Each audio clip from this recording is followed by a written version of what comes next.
Hello, welcome or welcome back to my channel. This is going to be a timeless general reading, so take what resonates and leave what doesn't. Whenever you find this, if you resonate with the energy and it makes sense for you, that's perfectly fine. Consult your own intuition, so if you get an intuitive hit during the reading, take that into account when interpreting your reading and practice your discernment always. Additionally, I channel in radical honesty, so if you're not here in radical self-honesty, personal responsibility, and accountability, then this is not the channel for you.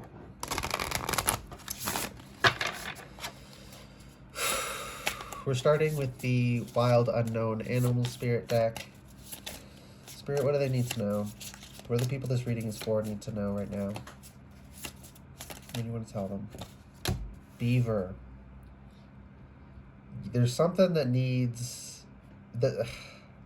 So beavers build dams and water is like emotional energy, right? There's somewhere that emotional energy is flowing in your life that it is not supposed to be. Okay, so people can be, as humans, we love to be too simplistic. So some people can think we should have no emotional flow whatsoever. You should be completely unemotional. And some go to the other extreme of you should never restrain your emotions. You should just always let them out. There's a middle ground. And right now, logistically, the issue is that there's emotions flowing somewhere that they're not supposed to be. You're not being asked to block it up in an unhealthy way, but in a healthy way. Like, I'm gonna keep this shit to myself, and I'm gonna dissipate this stress on my own time because this isn't everyone else's responsibility. It's mine. And it's influencing you. It's causing you to behave in ways that you're not happy about after you do it. You're always like, why did I fucking say that? It's because this isn't, that you don't have that healthy dam in place. And that's why the beaver's coming out. And the beaver dives under the water. They get into their home by going underwater. So this is a very healthy relationship to the emotion. But it's a relationship of mastery of the emotion.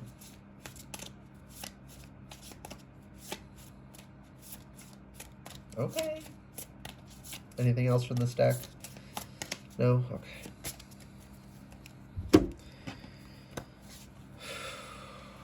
We're going to go to my note cards.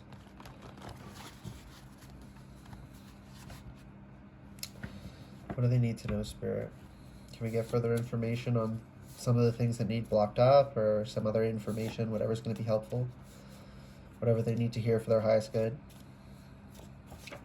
Strike out. Yeah, you're not supposed to, like, internalize it. You're supposed to master it and control how it comes out. Right now, it's just flowing and it's coming. Like I said, it causes you to behave in ways you don't like after you do it because it's flowing without your...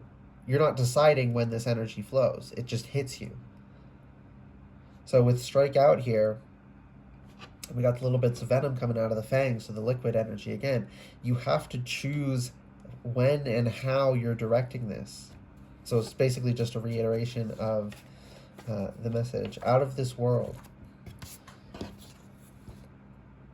Your energy and your potential are out of this fucking world.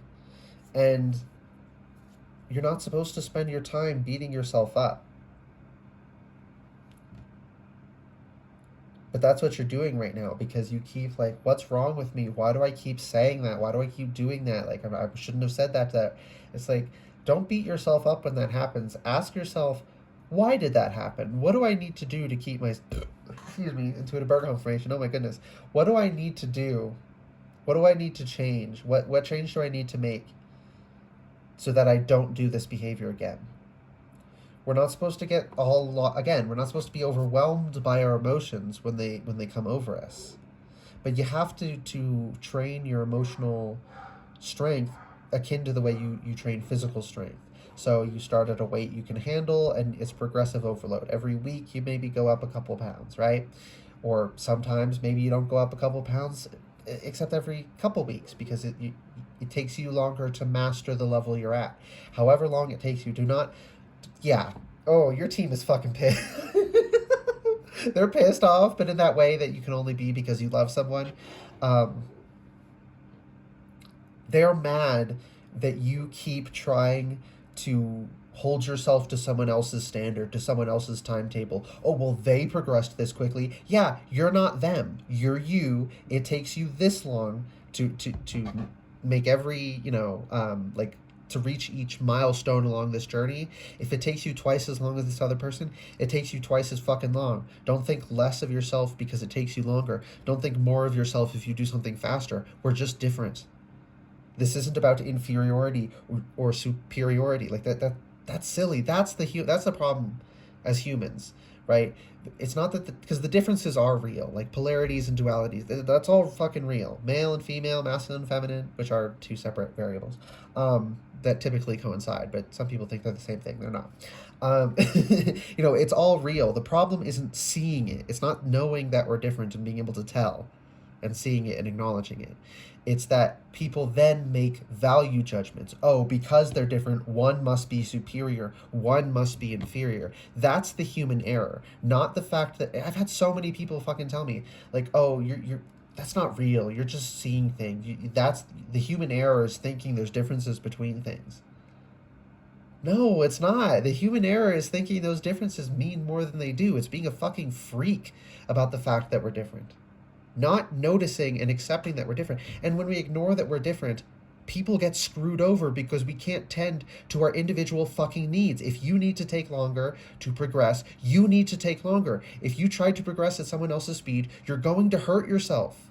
People get hurt when we don't acknowledge that we're all fucking different and that means something for better and for worse and for neutral. All of it. My God, they are heated. Because you're squandering this out of this world fucking I don't want to use that word, but Spirit's telling me I have to. You're squandering it. You are squandering your potential by trying to push yourself faster than you are supposed to.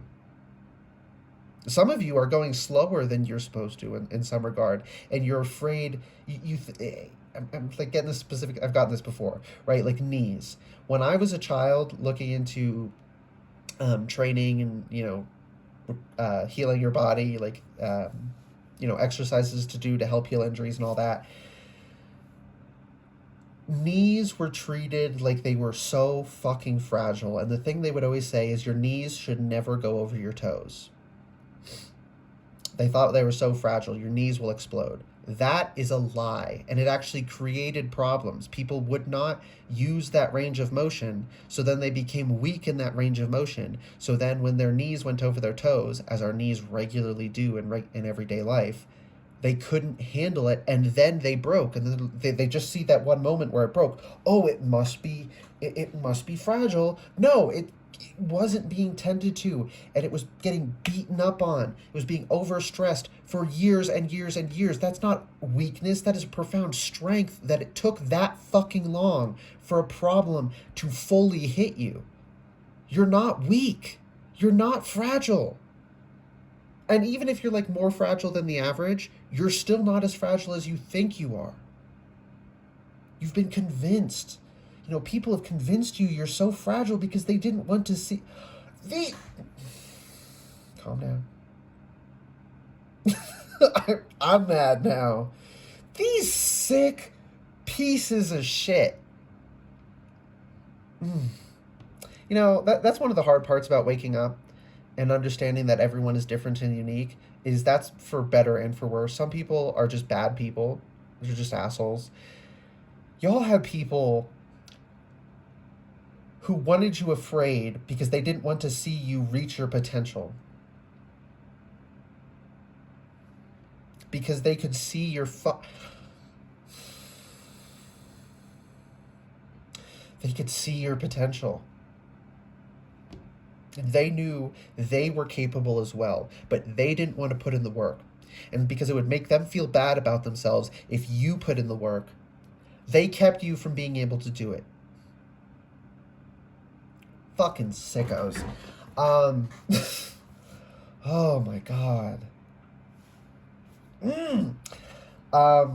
Okay, let's move on, because I'm legitimately pissed off. That is so fucked. You were children.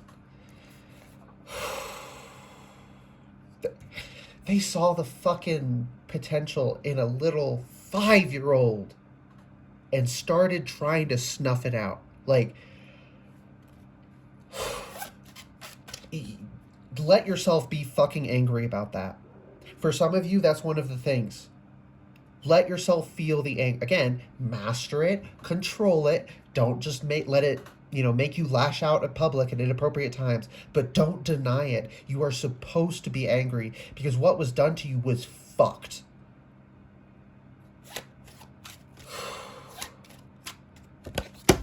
Penguin, the period of darkness that you've been experiencing is now passing. You are supposed to be turning the fucking page. Not just the page. You're supposed to be... Not even just another fucking chapter. This is supposed to be the end of book 1, and you're supposed to be moving on to book 2, or 2 to 3. Whatever it is. It's supposed to be that kind of transition. Not just a page to page. Not just a chapter to chapter. Book to fucking book. You are supposed to be... That's why all this is happening, and you're stepping into a new energy, and it's kind of unfamiliar and scary, and that's why you're being asked to master it. But that's life, like when we're children and we get growth spurts, we're not used to the new lengths of our limbs and we get a little bit clumsy. It's equivalent to that, just energetically. Give yourself grace that you're going to stumble and make some mistakes. But again, don't beat yourself up. Oh, what's wrong with me? Ask, okay, why did that happen? What can I do different? Act on the opportunity that's before you and commit to it without equivocation. And this is the Peregrine Falcon. Don't falcons go like fucking 200 miles an hour or something when they're skydiving? Spirit. At the bottom of deck is Camel. Trust that you have the resources to get through the challenges before you. You're fucking ready for this. Your team has been preparing you. Your team has been helping you. And where you need a signpost to help guide you, they're going to help guide you. But here's the thing. Our teams can only help us. They can't do it for us. So you have to understand that you are fucking capable. You have what you need. You are more than strong enough to master this emotional thing, to find out how to channel it in a healthy, productive way, to tap into this out-of-this-world fucking potential that you have and break free of the shackles placed upon you. I want to call them some fucking names. The shackles placed upon you by these sick pieces of shit. And it's okay to call them what they are. And that doesn't make them irredeemable. But part of redeeming ourselves over what we've done is admitting what we've done. Someone who was a bad person and became better will straight up tell you, no, I was a bad person. I deserved to be held accountable. Don't sugarcoat it. Don't act like, oh, it's fine that I did it. It wasn't fine, and that's why I stopped. That's the healthy answer. Ooh, okay. We're done. I hope this reading resonated and was helpful for you. If it did resonate and it was helpful, please like the video, comment anything you want, and subscribe to the channel if you'd like to see more readings from me in the future. All right, bye guys. 1331. Oh my goodness.